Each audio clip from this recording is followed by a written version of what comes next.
Now we want to listen to MP Anjan from Nepal. Welcome. Thank you, Mr. Lawrence, for this moderating this event, and the panelists here, member of parliaments of different countries. And especially, I would like to thank Global Legislature Organization for bringing us here to join this event. And I would like to special thanks Dr. Arjun Karki, a former ambassador, and also he one of the coordinator of this big event, COP29, and our Nepali delegates here, and delegates from different countries, honorables, excellencies. Namaste from Nepal, birthplace of Buddha, and Mount Everest, the land of Mount Everest. Good afternoon, all of you. At the outset, allow me to extend my heartfelt thanks to you once again. And today, I would like to express you some incident what occurred in Nepal in later, which is very curiosity for you. What does climate change to us in our weather pattern?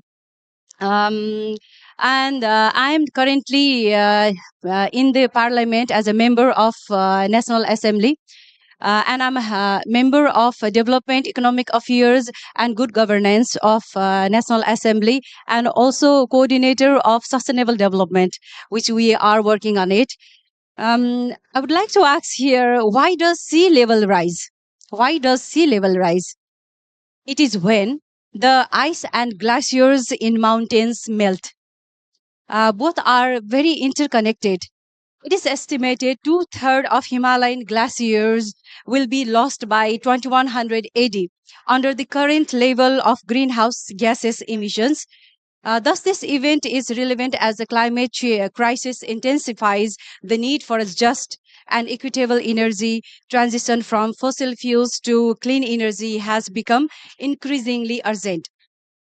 Harder and faster, the legislators, especially from the industrialized countries in the world, diligently dedicated in crafting and implementing to reduce fossil fuel policies, sooner the positive change we will see in future. To bring this transformative change, the understanding level of the legislators all over the world must require of high level of thinking in the ground reality to protect our communities based in vulnerable areas, to promote sustainable development, and to secure affordable equitable energy access for all. And I would like to mention here seventh goal and 13th goal of sustainable development is to ensure to address our climate actions.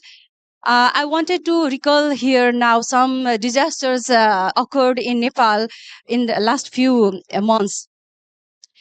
Instant monsoon rains have wreaked havoc in various places across Nepal. All the provinces were badly, severely hit uh, because of heavy rains over the 24 hours. It destroys several houses and the movement. It cut down the major highways, road connections, and by these unusual floods, mudslides, and landslide, which we also see first time in this kind of event in our country. And a month earlier of this event, a glacial lake outburst in Thame village, which is close to the gateway of Mount Everest. It is interested to you also. The whole village were collapsed and damaged and displaced all the local communities of there. This is very much difficult to explain.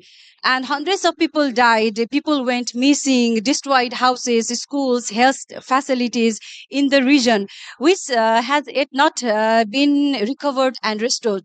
Why? Because insufficient financial flows and lack of mobilization of finance hindered our effort to climate adaptation, and we had to cut the budget allocated to poverty alleviation and development. Not only these casualties happened, it gave us remained pain and trauma to a larger extent. And such people, communities in that region are especially from indigenous communities, women, Dalits, local people with low income status, which need to focus to those vulnerable people. I was just going to ask you a question. Yeah. Like, as a member of parliament, there are those problems in Nepal. Yeah. Legally, in parliament, what can you do? What action?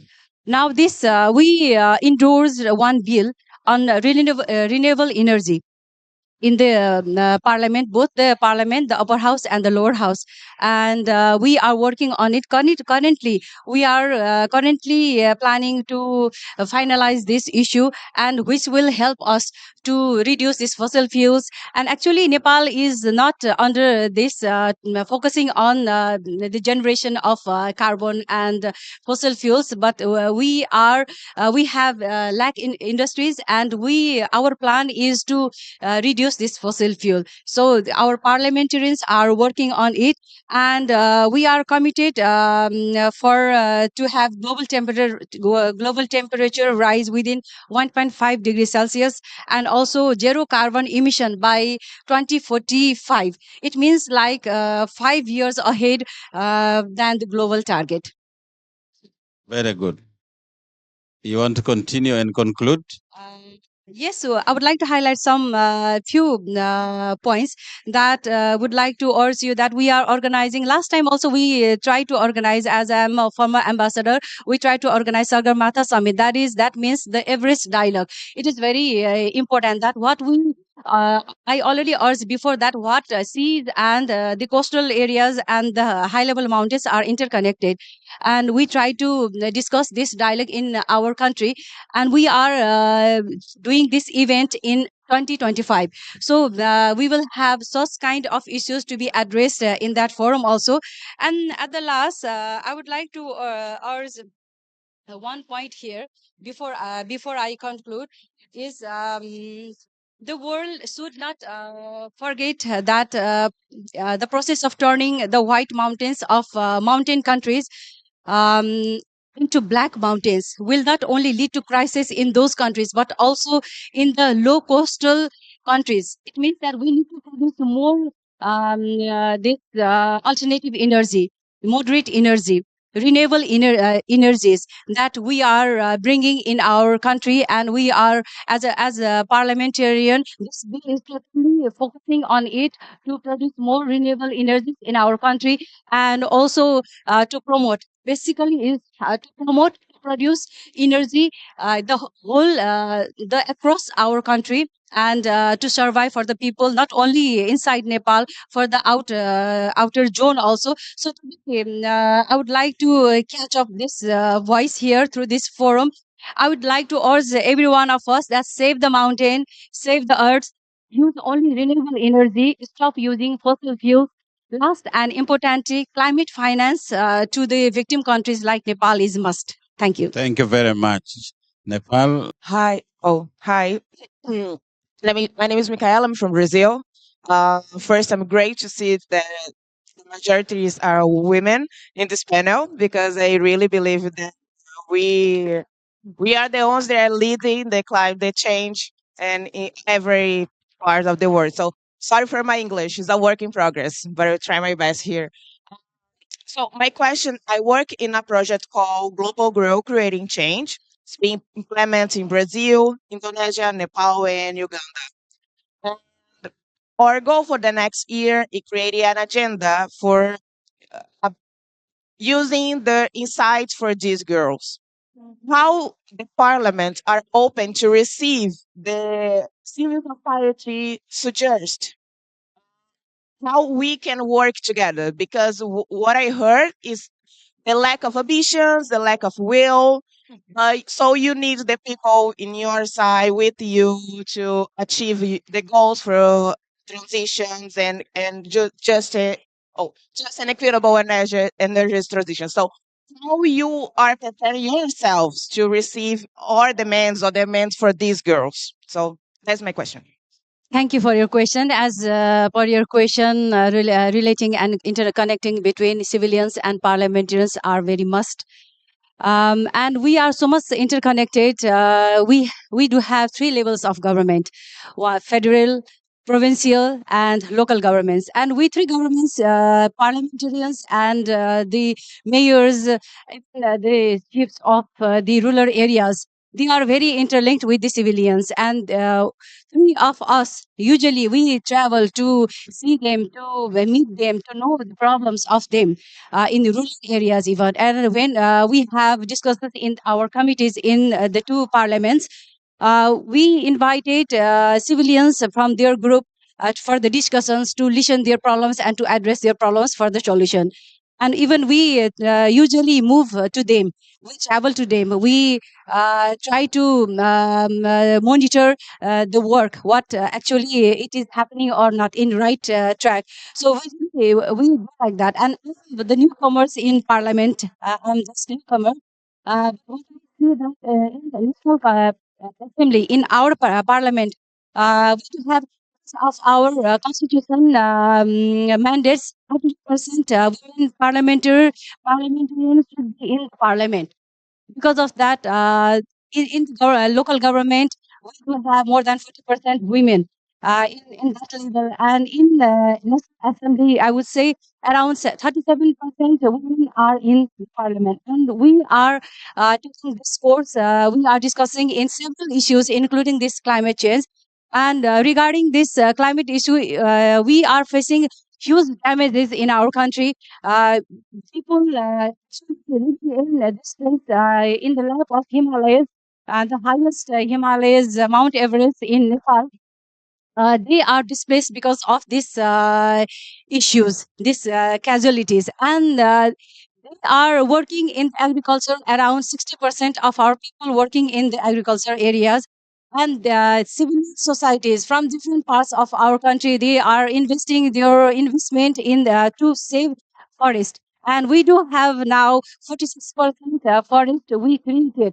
And we have lots of water resources, and we have lots of electricity now. And we mostly focus on for the electricity. Around 90% of our dream to produce electricity and using it in the kitchen of ours, and also vehicles, like electric cars, vehicles, and also other electric parts we are motivating. If we are trying to produce more and more, so these are also involved by the civilians. And the a sense of knowledge and a sense of their understanding to promote this kind of situation. So we do have, but because of this climate change, we cannot protect Mount Everest, Himalayas, the melting down of the stones. We cannot protect because of lacking of resources.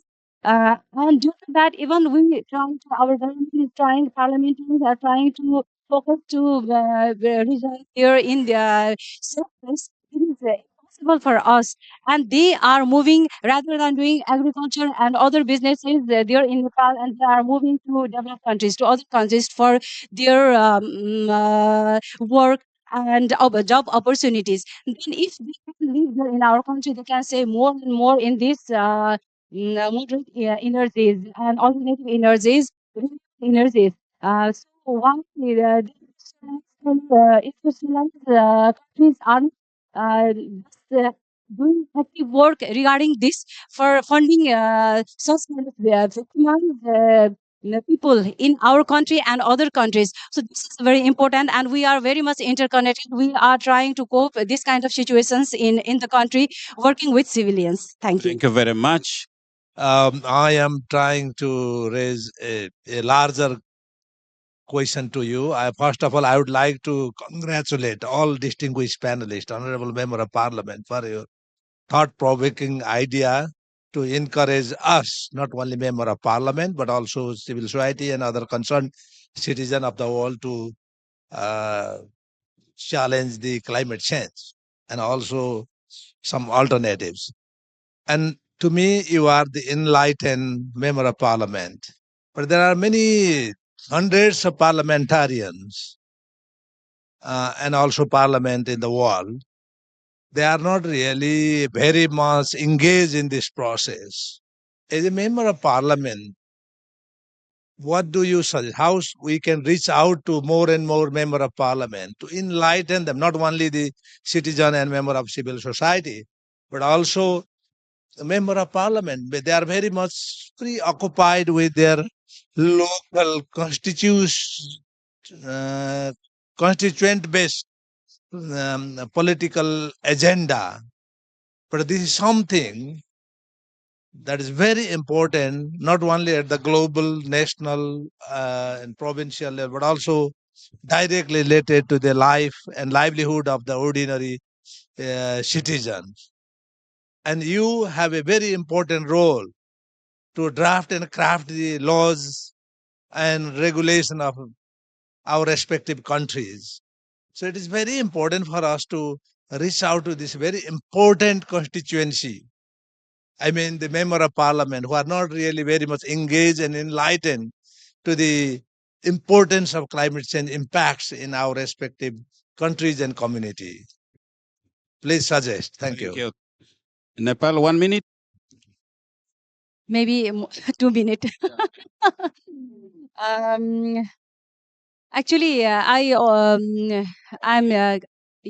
for clean cooking. I mentioned earlier in the kitchen we are using electricity because we do have and we are focusing on it for the production, and we use induction heaters. And our government time to time give the subsidies and free of cost to provide this induction heaters in the rural areas, because it is not affordable for all of us in all over our countries. In the cities we can afford, but not all over our country, and maybe the out parts of Nepal as well. But what I can suggest that we need to choose one option. When we create many options, then we need to choose one that is fossil fuel free option. We need to choose. Otherwise, in the years to come, then still we are growing, still we are generating this carbon and these greenhouse gases. So the resources where the countries do have, we need to on it to export electricity to other countries. And a few years back, we did agreement, tripartite agreement with India and Bangladesh, that we can export at least this electricity to reach out to Bangladesh. So even other countries also may have this access. The access is very important, as Bolivian parliamentarian also mentioned it. So we focus in such countries, these countries or the powerful nations must have these collaborations for the future. That's to bring out to reduce these greenhouse gases and reduce fossil fuels. And our uh, constitution, I would like to mention here, I would like to read out this constitution, what we are our constitution mandates to us for the renewable energy, and also the equitable distribution, that to ensure the supply of reliable energy in an affordable and easy manner, and make proper use of energy in order to meet the basic needs of citizens by producing and developing renewable energy, instructs to adopt the concept of intergenerational equity and make equitable distribution and preferential right to the local communities. And another question raised by Dr. Arjun, what I would like to say, that all of the parliamentarians in the world should have collaborations in this regard. And when I go back, what I do, I would say this is my responsibility, my duty, and my accountable what to do. When I go back, I will raise these issues to make understandable to other parliamentarians what we are discussing in this regard, fossil fuel free future in our committee, in the parliament. And not only that, we need to have promotion of these discussions in the social media. That is a must. Thank you.